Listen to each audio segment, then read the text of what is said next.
विद्युत आवेश एवं क्षेत्र चैप्टर का लेक्चर 4, जिसमें पहला टॉपिक है विद्युत क्षेत्र, इलेक्ट्रिक फील्ड।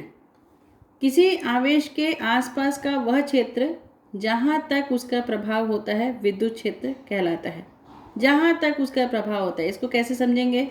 एक आवेश हमारे पास है, इसका एक अपना क्षेत्र है, इस पर यदि कोई अन्य आवेश हम रखते हैं तो उस आवेश पर ये आवेश बल लगाएगा। कूलाम के नियम के अनुसार आप जानते हैं बल लगाएगा। यहाँ तक प्रभाव है, ये मैंने एक बाउंड्री ड्रॉ करके आपको बताने की कोशिश की है कि क्यू आवेश का एक क्षेत्र है। क्षेत्र बोलने से इस बाउंड्री के अंतर्गत ही यदि वह आवेश रहेगा तभी उस पर बल लगाएगा। बाउंड्री से बाहर यदि होता है तो उस पर बल नहीं लगाएगा। क्यों? क्योंकि ये विद्युत क्षेत्र के बाहर स्थित है। इसका सरल उपाय ये है समझने के लिए कि माना एक मैग्नेट है। आप सब जानते हैं मैग्नेट को, इसमें एक एन ध्रुव होता है और एक एस ध्रुव होता है।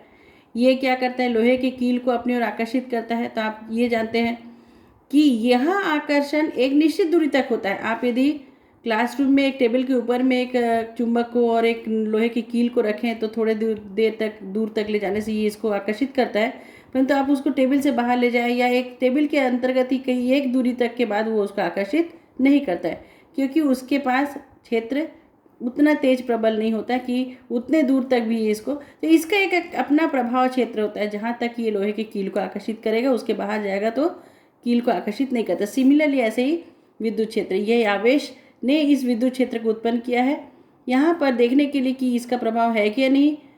जहाँ तक ये अपने प्रभाव को दर्शाता है वो कहलाता है विद्युत क्षेत्र। अब इस प्रभाव को इसको परीक्षण करने के लिए हम क्या करते हैं, एक आवेश को यहाँ पर हमने रखा, जैसे मैंने पहले बताया। इस आवेश को हम बोलते हैं परीक्षण आवेश। परीक्षण आवेश मतलब हम उस आवेश के द्वारा ये परीक्षण कर रहे हैं कि इसका विद्युत क्षेत्र वहाँ तक है या नहीं है। तो जनरली हम अपने सुविधा के लिए क्या करते हैं, परीक्षण धन आवेश को लेते हैं। इकाई धन आवेश को हम इसके लिए लेते हैं, इकाई धन आवेश। इकाई धन आवेश का हम यूज करते हैं कैसे? एज ए परीक्षण आवेश। इसी के अंतर्गत सेकेंड टॉपिक है विद्युत क्षेत्र की तीव्रता, इलेक्ट्रिक फील्ड इंटेंसिटी या intensity of the electric field. विद्युत क्षेत्र के किसी बिंदु पर, now it is clear what is the meaning of विद्युत क्षेत्र। विद्युत क्षेत्र के किसी बिंदु पर स्थित एकांक धन आवेश जितने बल का अनुभव करता है उसे उस बिंदु पर विद्युत क्षेत्र की तीव्रता कहते हैं। मतलब हमने इकाई धन आवेश को यहाँ पर रख दिया, इकाई धन आवेश पे। इकाई धन आवेश मतलब उसका मात्रा कितना है, उसकी जो क्वांटिटी है वो है 1। इकाई धन है, पॉजिटिव 1 है, यहाँ पर हमने उसको रखा है। ये Q जो है, ये आवेश इस आवेश पर बल लगाएगा। कूलाम के नियम के अनुसार जितना बल लगेगा वो क्या कहलाएगा? Electric field intensity. उसको हम किससे रिप्रेजेंट करते हैं? E से। ये एक सदिश राशि है, इसकी दिशा वह होती है जिसमें एकांक धन आवेश पर बल लगता है। जिस दिशा में बल लगाया जाता है वही दिशा किसकी होती है? इस क्षेत्र की तीव्रता की भी वही दिशा होती है जिस दिशा में बल लगता है। यहाँ पर हम यदि सपोज करें कि माना इकाई धन आवेश के स्थान पर हमारे पास कौन सा आवेश है? Q0 आवेश है हमारे पास धन आवेश है। कितना है वो? Q0। उसका मात्रा कितना है? Q0। मात्रा कितना है उसका? Q0। Q0 पर कितना बल लग रहा है? F बल लग रहा है। तो एक पर कितना बल लगेगा? F upon Q0। Q0 आवेश पर लगने वाला बल F है। Q0 पर यदि बल लगता है F तो एक पर कितना बल लगेगा? F upon Q0। और ये F अपॉन Q0 ही क्या कहलाएगा? विद्युत क्षेत्र की तीव्रता। सदिश है दोनों ही, विद्युत क्षेत्र बल भी सदिश है, आप जानते हैं। तो हमने एक एरो मार्क लगाया है, E के ऊपर भी F के ऊपर भी। यदि न्यूमेरिकली लिखेंगे हम E equal to F upon Q0 या F equal to Q0 into E, F equal to Q0 into E। हमने अपने परिभाषा में क्या बोला? इकाई धन आवेश पर लगने वाला बल। इकाई धन आवेश के बदले में हमने क्या लिखा? इकाई नहीं लिया, हमने क्या लिया? Q0। तो यहाँ पे बहुत सहज तरीके से आपको ये समझ में आ रहा होगा कि Q0 पर लगने वाला बल यदि F है तो एक पर कितना लगेगा? F अपॉन Q0, और उसी को हम कहते हैं E। Q0 का मान, यहाँ पर Q0 का मान आप ध्यान दीजिए, Q0 का मान जो है 0 नहीं हो सकता। मिनिमम इसका मान कितना होगा ई क्या है, एक इलेक्ट्रॉन पर उपस्थित आवेश। अब विद्युत क्षेत्र की तीव्रता का मात्रक देखते हैं।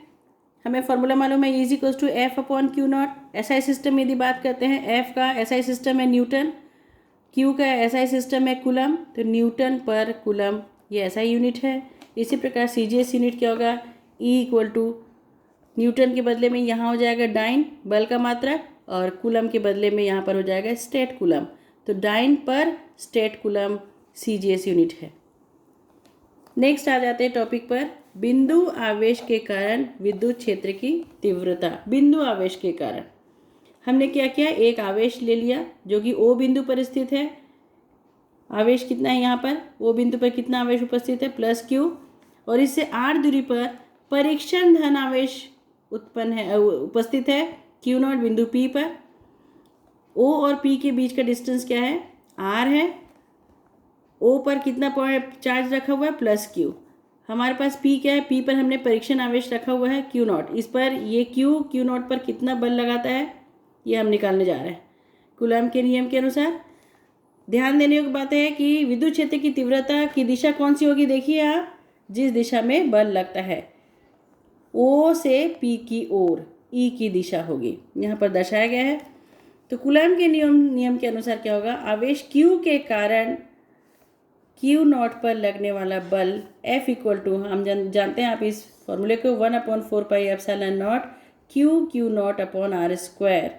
परंतु हम अच्छे से जानते हैं कि विद्युत क्षेत्र की तीव्रता E बराबर होते हैं इकाई धन आवेश पर लगने वाला बल। ये बल कौन सा है, क्यू नॉट पर लगने वाला बल, तो इकाई पर कितना होगा, F अपॉन क्यू नॉट, इसलिए E आ गया 1/4πε0 क्यू अपॉन आर स्क्वायर। आप इसमें समानता देखिए, F में भी 1/r² है, ई में भी 1/r² है। ये बाद में हम लोग इस चीज़ का यूज़ करेंगे और बताएंगे। ये दो चीज़ आप याद रखेंगे अभी फ़िलहाल, कि एफ़ के फॉर्मूले में भी 1/r² है, और यहाँ पर ई के फॉर्मूले में भी नीचे r² है। इन वेक्टर फॉर्म यदि इसको हम लिखना चाहें कि ई के ऊपर एरो मार्क लगाएंगे आप, 1/4πε0 QR² into unit vector R. Unit vector R की दिशा क्या होगी, ओ से पी के अनुदिश ही यूनिट वेक्टर आर की